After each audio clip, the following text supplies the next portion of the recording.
Greeting colleagues, how are you doing today? Our lesson today is on a simple matter of research, which is research methodology. Others will say research design and methodology, like Criswell. In this book, you see this book that was written by Criswell on the research design and methodology. So is giving that in terms of research design and methodology. So for more details on what I'm presenting here, please consult this book written by Criswell J.W. and Criswell J.D. 2008. The title of the book is Research Design, Qualitative, Quantitative, and Mixed Method Approaches. So you can consult that. It's online available. You can then visit it and then deal with it from there.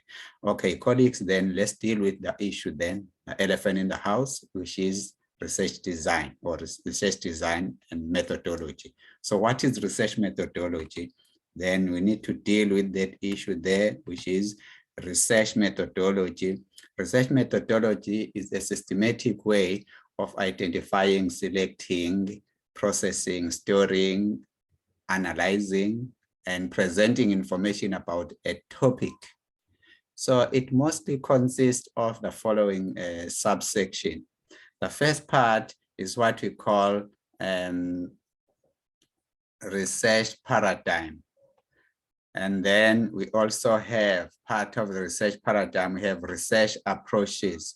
So others will say these research approaches are called methodological paradigms. They call them, it depends, but other authors will say this is research approaches, or others will say this is methodological paradigm. You can see the Criswell indicated that these are research design, so which include qualitative, quantitative, and mixed method approach. But others will use other issues around this, and then you can take it from there. Use whichever source that you have, and then work according to the source that you are using in analyzing this. But what mainly is happening is that this so-called research methodology, most researchers refer it to this so-called research design or research style. So when they say methodology for them, what will come first is the issue of research design and research methodology. That research methodology, they give the term research design or research style. It depends where you come from in terms of the authors that have written extensively in terms of research. Then while you have that research style, you also have the type of sampling that you use in line with the style that you are dealing with, or in line with the paradigm that you, but you can see that the paradigm is the main one, and then all these other issues are coming under that paradigm, which gives the language of your research. And then you also have data collection, others from qualitative position, they'll say data generation, but those from a quantitative approach, they will simply say this is data gathering, because they have the data. All what they do, they gather the data. But those from qualitative studies, they will say we are generating data, we are negotiating the data. So that will be that. So we'll have those method of data collection, which you may say generation or gathering. It's up to you how you call them according to your paradigm. And then you also have data analysis, that your data should be analyzed. Then you should also tell us how valid is that data. So in other words, the truthiness of the data. And then you also have the ethical issues that come with what you are doing. And you also have this other part, which is delimitations, where you give us the context of what you are doing. And then you also have limitations. What are the limitations of the style? But let's deal with each of these then. Starting with the issue of dealing with the methods that are in line with positivist paradigm.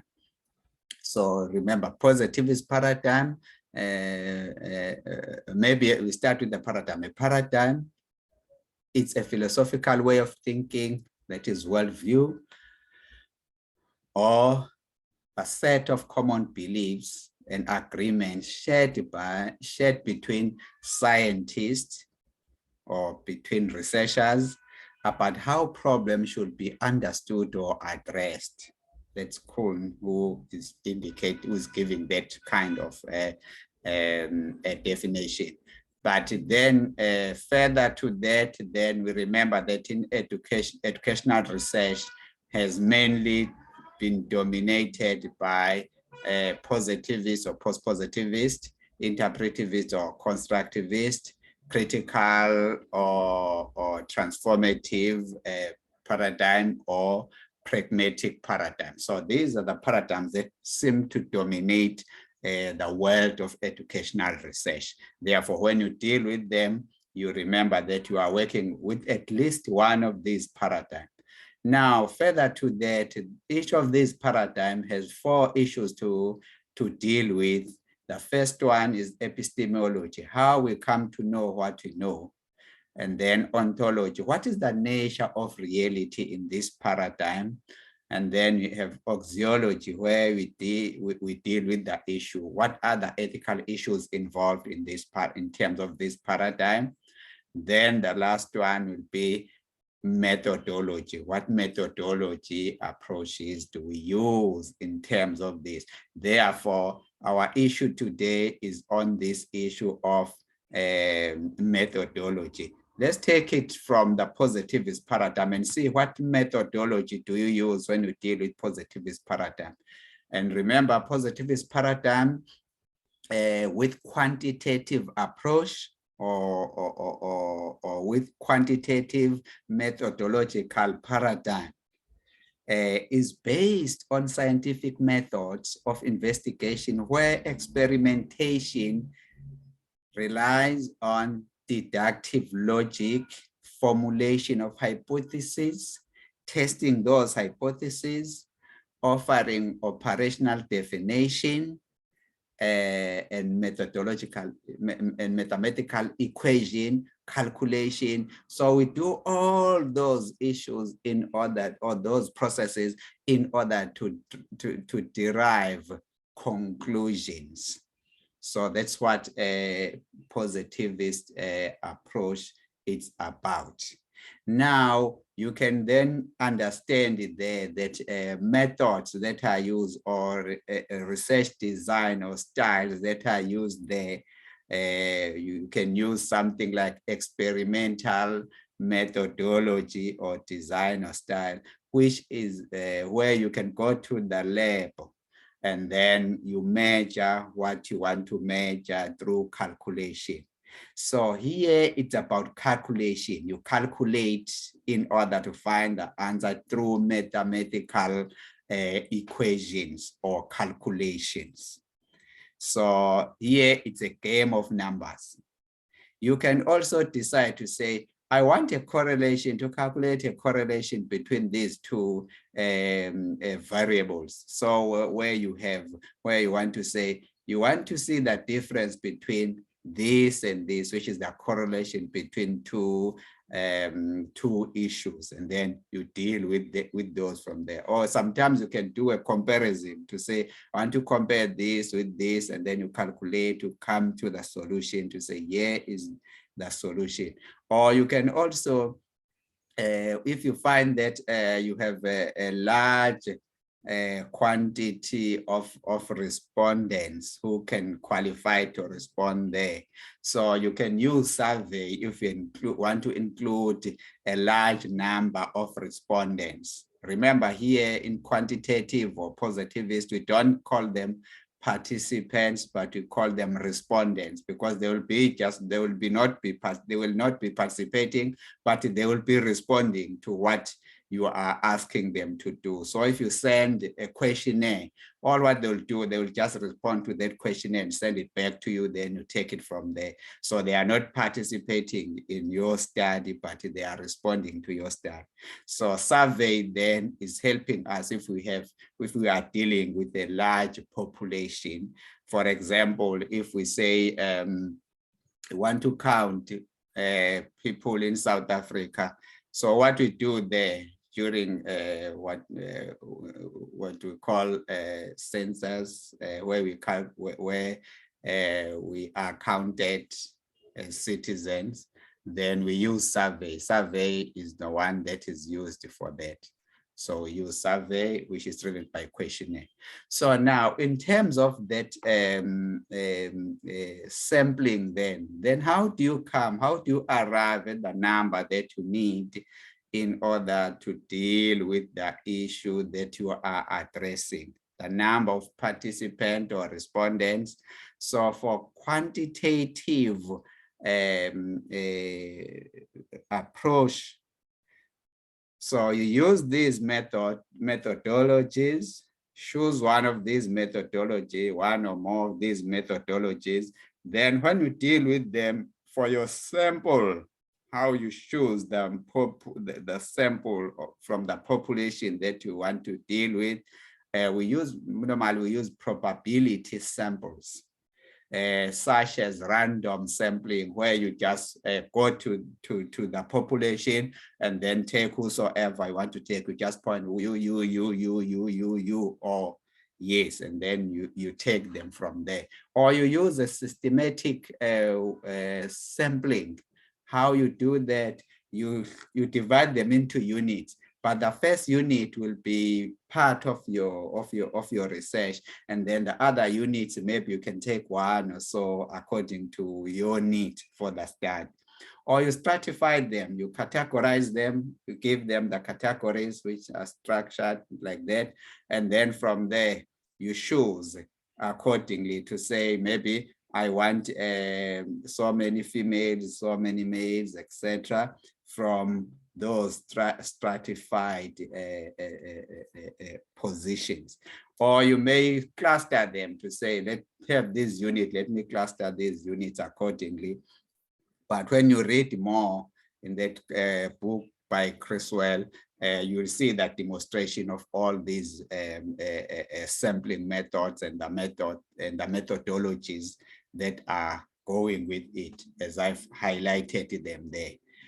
And then when you go to interpretivist paradigm, the aim here is to understand the subjective world of human experiences. Mostly they use natural methods or natural style of design, naturalist. So where you just go to a setting and then see how the setting is naturally operating or unfolding towards you while you are observing. As a result of that, you may even start to say this research is targeting stories. So in other words, you are creating stories, you are dealing with issues that need stories around where you are. So that is called narrative inquiry methodology. Or you may just want to zoom to a specific people, called case study. So you have a case of particular individuals where you look for in-depth description of that particular case. You may also conduct this study under interpretivist paradigm in order to produce a certain theory taken from the culture of those who are participating. Or you may deal with the issue where you are saying, no, I want to be there for a longer period of time, observe them naturally, processes, let the system unfold over me. Then where you allow it to unfold towards you. You can go there maybe for 2 months observing a certain school. If it is a school, you are doing ethnographic around the school. You can be there, you observe there, you keep on observing, you observe everything around the school. And then after that, you write your thesis around that. Or you may decide to say, no, I want to improve my practice or in the practice of other people. All what you do then there, you just go for action research. Action research is where you follow certain steps. There are 4 steps that are important when you deal with action research. When you do action research, you have a step or a stage which is called a planning stage. You plan for your action. And then your next stage, you will be implementing what you have planned, which is action. You act on it. And then after that, you have a stage where you are observing how this thing is happening. And then the last one, you will start now to reflect on it, to say what it is that that is working or not working according to this. Then you will plan again, which is replan. Replan, which means you'll do this cycle until you see that there is improvement. There is an improvement of practice. So if it is about your practice, you will do it until you transform, and then you improve your practice. So the stages that you follow, the 4 stages, you may repeat them maybe 2 times, 3 times, until you feel that your participant has been transformed by the process, or you have been transformed by the process. In terms then of sampling for interpretivist paradigm or critical paradigm, etc. So for those, they follow this non-probability sampling. So those are some examples. There are purposive sampling, where you decide to say, I want honors students only. So now if honors students are more than, say you want 20 honors students, when you need those 20 honors students, what will then happen when you find that the honors students from this institution are 100, but you only need 20? Then for purposive sampling, because they all qualify, all 100 of them qualify, because the purpose here is around the B.Ed honors students. Therefore, you have 100 of those then. Because they all qualify, you then need to use another sample within the sample of purposive. So usually, we normally use convenience sampling to say, within the purposive sampling, I then use convenience sampling. Convenience sampling now is saying, I'll take the most accessible participants from the 100, the most 20 accessible participants from 100. Maybe it will be a matter of taking those who are closer to you, maybe in terms of friends, maybe they are friends, or maybe they know someone whom you know, etc. Then you use that. Or you may also decide to say, let me go for snowball sampling. Snowball sampling is where you simply identify one participant. Of the 20 that you need to identify one, then you ask that one to identify others who would like to participate in the study. So it's a chain of consulting, identifying one, then that one will identify others up until you have your 20.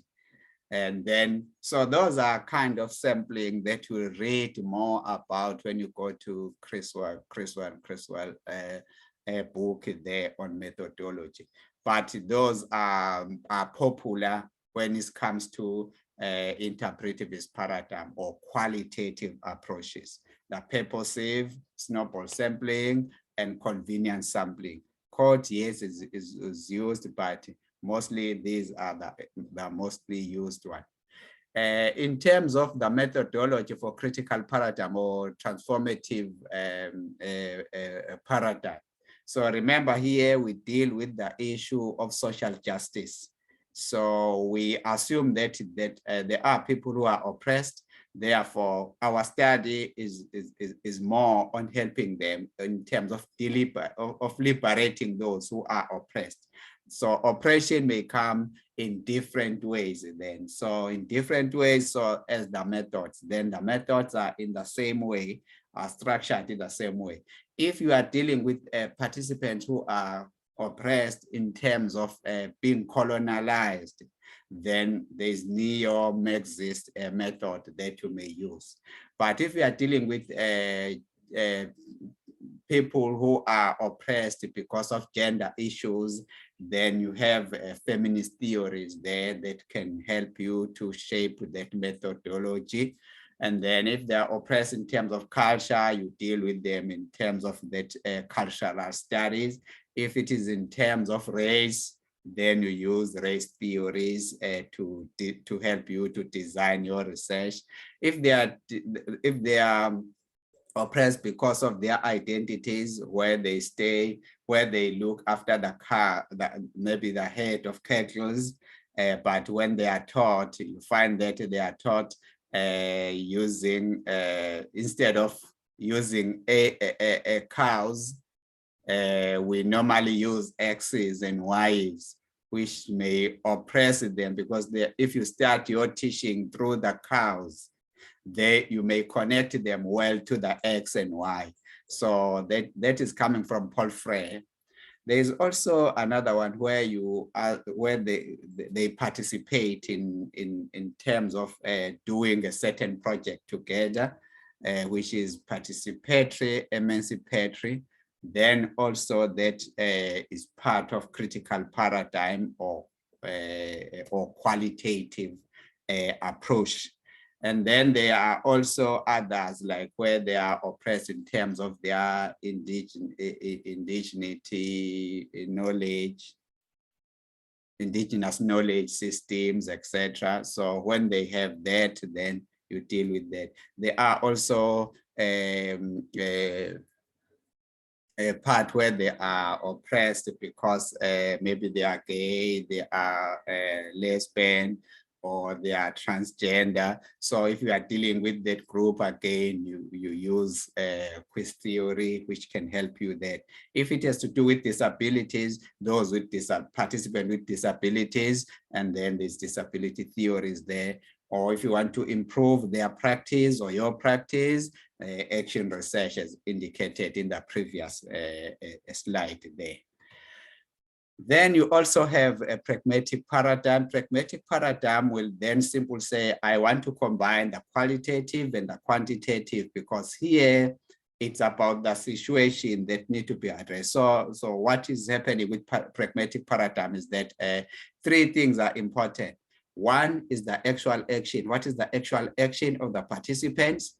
What is the belief behind those actions, and then what are the consequences? So they deal with these three things. Therefore, they can use any of the method that was indicated in the previous paradigm, because for them, they are saying, let's use what is working rather than to say, let's use what is coming from a specific paradigm. It's not about specific paradigm, but it's about what is working in practice, what is practically working for this. So methods then can be the methods that were used in the previous paradigms, like the naturalistic methodology, narrative inquiry methodology, case study, phenomenology, ethnographic studies, action research, etc., etc. All of them you can choose any of the according to the need of your research, according to your situation. So that's why they for here pragmatists follow mixed method approach. That's why they combine it like that, because for them it's about what is the actual action. It doesn't matter whether the action is positive, is following positivist or interpretivist. And then you also have the belief behind it, because belief may come from any of the paradigm. And then you also have the consequences, the results of the action. So that's what they analyze here more than all these things. But the main one is the belief behind it there. So belief then is coming from different paradigms. Therefore, these are the methods, the methodologies that can be useful in terms of pragmatic paradigm. Then in terms of data collection methods, so in most qualitative data generation methods, we call them data generation or data production, because we negotiate the data, we assume that the data is not out there for us to collect or gather, but we negotiate it. That's why we now use, mostly for philosophical questions, we use interviews so that we ask them why you do what you are doing. And then we also have open-ended survey or questionnaire, which we can give to those participants and ask them to write that down. In our qualitative data, we mostly use this. And we also have focus group discussion. We also have naturalistic observation, where you go out there, you observe. For instance, if you are doing an ethnographic study, you just go there and sit for a number of weeks or days or months, observing the natural setting unfolding over you or towards you. So now these are common methods that are used to generate data for qualitative approach. And then you can see these things are going according to whether it's qualitative, quantitative, or mixed method, but the paradigm is always the main one that gives you the language of what you should be using. And then when you move to quantitative studies, where they are talking about data gathering instrument, not method as such, but instrument. So for them, they use closed question, which may have a rating scale where you say, agree, strongly agree, not agree, strongly disagree, something like that. Or you have yes or no. So there you are doing towards, so that you can calculate what these answers or these responses are saying according to your data. So mostly then we use questionnaire. So those questionnaire are like the closed questionnaire, which is different from the open-ended questionnaire. So it's closed here so that you have yes or no. So you have two answers to respond to. And then so that they will calculate how many of you have said yes, how many of you have said strongly agree. So the calculation is important. So statistic, it's important. Or we may also use a document review, where we review document to say, okay, they have this method, all participants have this method, so 80% of them has this, etc. So in terms of the document that they are normally using. You can also have structured interview, where you have exactly what you want to observe. Items that you want to observe, you tick. How many of them has this? How many of them has this, etc., up until you go to the end.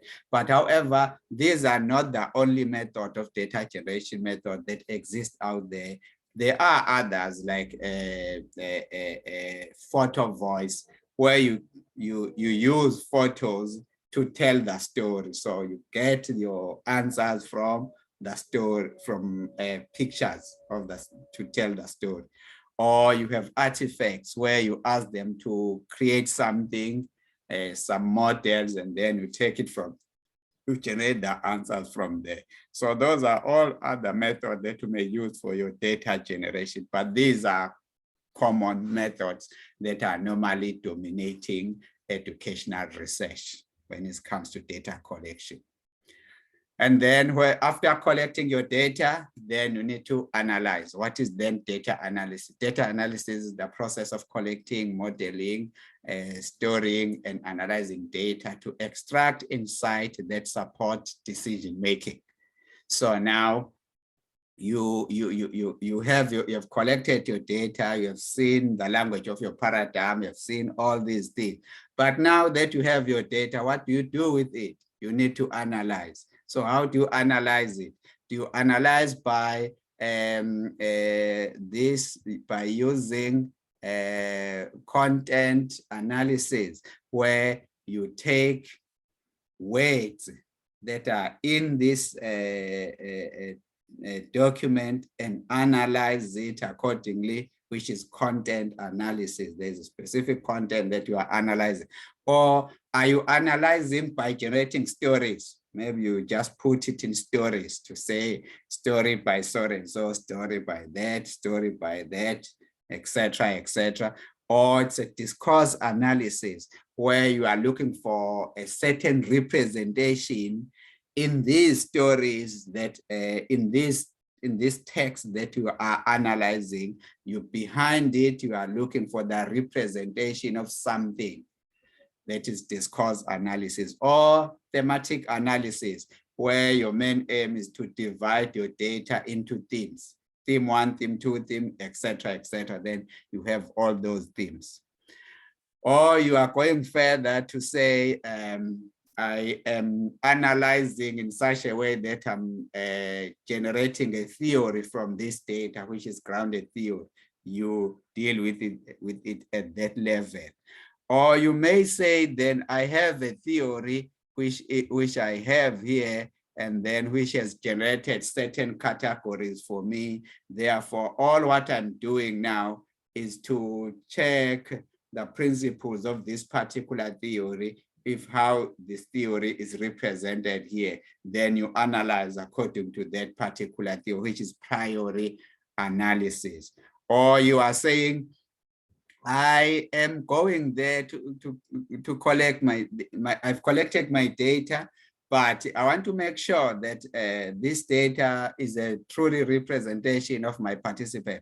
All what you do then, you analyze and take it back to your participant. Then your participant will confirm or reject or adjust what we have said about them until you reach agreement, a certain agreement with your participant to say, yes, this really represent us. Then you take it from there. Or you have a theory which will help you to collect your data and also categorize your data according to certain themes. But you also want to adjust or modify those themes.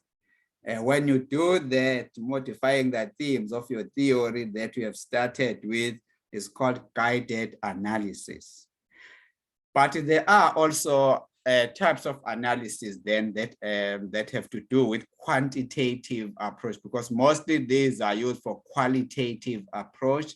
But here you may use statistics in terms of analyzing quantitative data, because remember, quantitative data is about numbers. Numbers will tell us the story. Numbers talk here.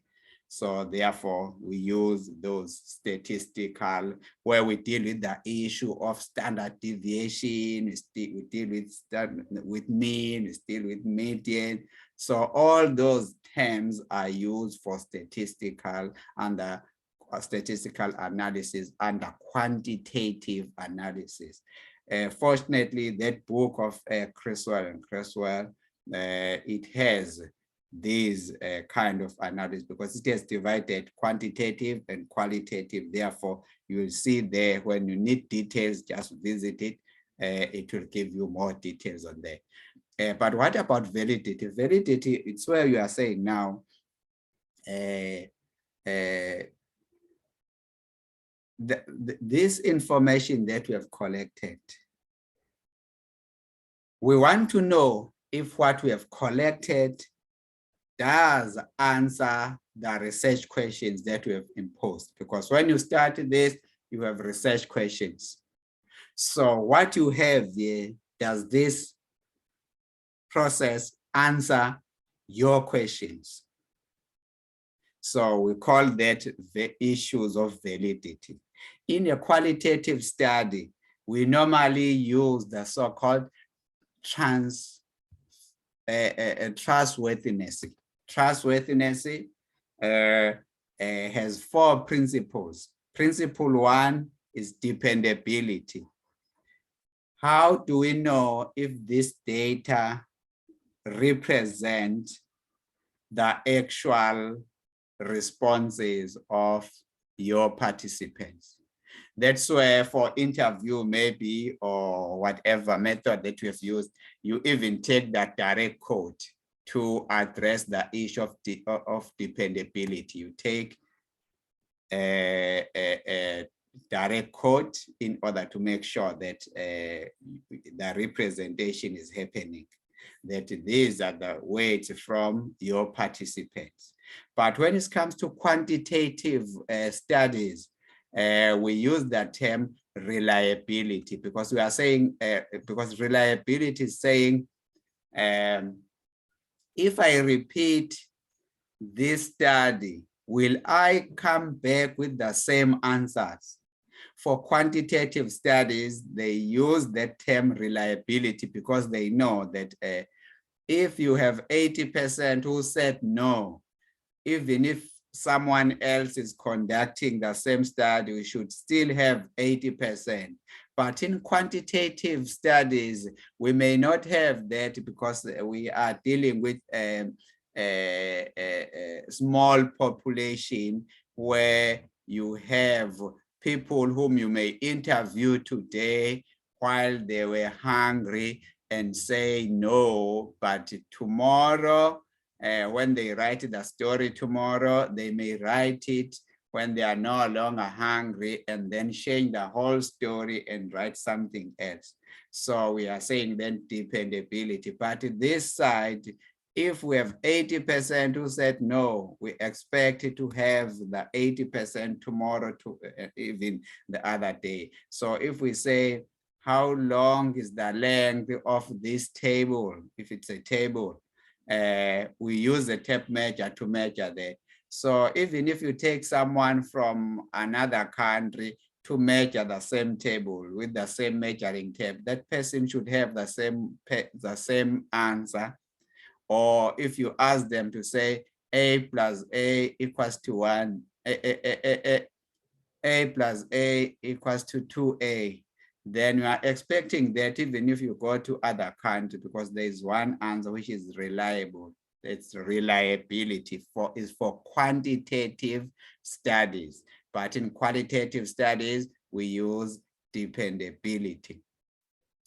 In then terms of external validity for quantitative studies or generalization, we are saying, if we say 20% of South Africans are good in using computers, we have our population, we rely on our population that we have selected for that, because we want all areas in South Africa to be represented in that. So that when we generalize, that's what we call generalization, because we generalize across the population to say all of them are good in terms of using computers. But we can't have the same when it comes to qualitative studies. For qualitative study, we deal with the issue of transferability to say we need to give enough details on what we have written here in terms of our findings, so that whosoever would like to apply these results will apply them if the context is similar to the context that we have conducted this study. So when you conduct this study, we explain exactly what was the context, what is everything, we give details so that you don't apply it if the context is not similar to our context. You only apply if the context.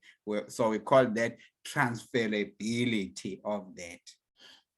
And then we also have another term called confirmability. Confirmability in qualitative studies is saying, how will you avoid your position in terms of influencing your results? For example, if you're a school principal and then you are conducting a study where your participants are your teachers. So for sure, teachers, because they respect you, they'll give you what they think you expect from them, instead of giving what they really feel about the issue. So therefore now confirmability is where you declare how you will avoid that kind of biasness, which may be the results of your position. So that's confirmability in qualitative studies. But in quantitative studies, we may have a concept where we are saying triangulation. Triangulation, we find that there are maybe 10% of participants who are of respondents who are saying this, and another 10% is another 20%, maybe, or 10% again is saying this. Then when you bring then another method or something else to triangulate there, is when you bring something that will form the third part of it. Maybe you find that for 80% of them are saying something else. So that triangulation, it means you take the one that has a bigger number, you take something like that. So where you find that you are not sure whether you have to take the right direction or the left direction. So you need the neutral now position where you are getting new participant or new answers, or use another method. If we have used a questionnaire and then we generated this data, and then when we used observation, we generated this data, you now need another method. What will be your other method? Maybe it will be your interview. You interview them. You see, now we have three things. You have your questionnaire, you have your observation, you have your interview. And then you'll see which of the two sides will be supported by interview. Then you say you have triangulated, therefore you take the side that will be supported by the interview. That's triangulation. But there are other issues then where you also deal with the issues of credibility. Credibility is mostly in qualitative study. So where you confirm the method that you are using, you show us the method that you are using in terms of the internal part of it, how the process, how you process this thing, so that we make sure that your processing is free of errors. Therefore, we like that. But in other cases, we talk about content validity. So where we are dealing with the content of the whole research, if it is reliable to us, and then we take it from there. Then we also move to another part where we say, we deal with certain context. Therefore, delimitation is when you map out to say, I will end here. I will not go beyond. I will not go beyond this. This is where I'm dealing with the issues. But at the same time, there are issues of limitation. Limitations is what you think may compromise your finding. For example, if you were to interview your participants 4 times, but only to find that they don't have enough time for that 4 times, then you reduce the number to 2 times, that will interview them 2 times. You see, that's the limitation which you can declare in your writing and then put it forward, because when we do that, is when we are addressing the issues of research and going beyond the research, and then talk about ethical issues. So the ethical issues as well are important, because when you deal with your participants or your respondents, make sure that you guarantee the issue of confidentiality, that whatever we are doing here is confidential, is between us. That may be your first principle. And then you declare the time which will be taken so that this participant of yours will decide whether they participate. If you say about 30 minutes, approximately 30 minutes, then they should decide whether they do have that 30 minutes for you or not, and then decide around that. But to declare all those issues, you don't hide things that will be taking place in this research. And then you also give them the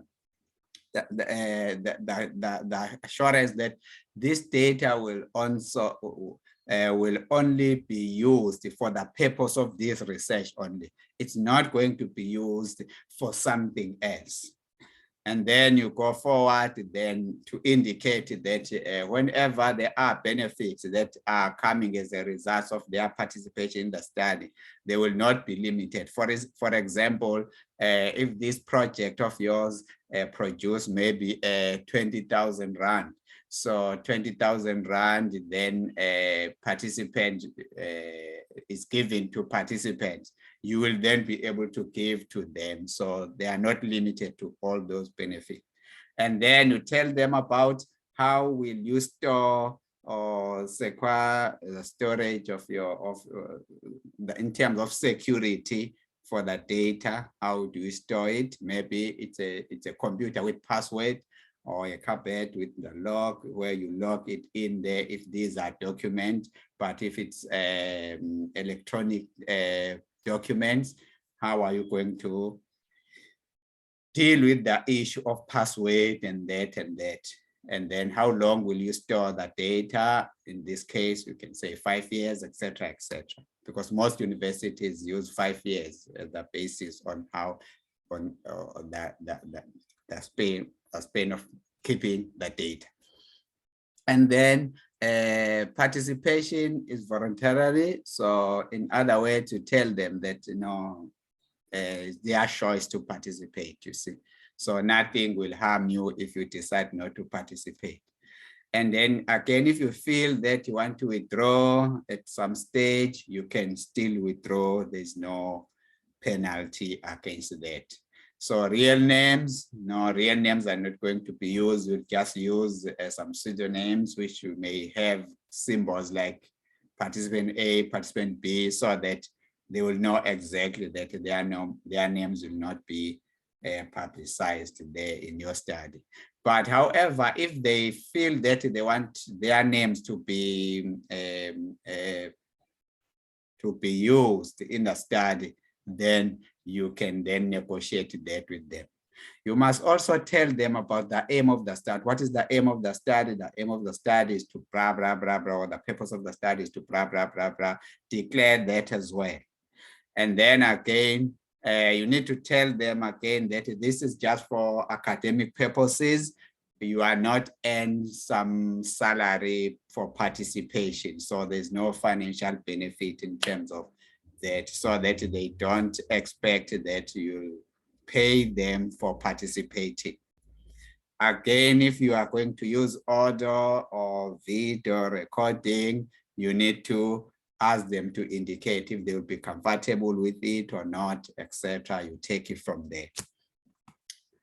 And then this is the last part then of what I was presenting, colleagues, to you. Therefore, thank you very much for listening. And then you will then have to go through these issues. They are available when you come to the book that I mentioned earlier on. So the book will cover you with all these issues. So the book is written by Criswell like that, and then you take it from there. thank you very much, ladies and gentlemen. It was nice to be with you. Thank you. Bye for now.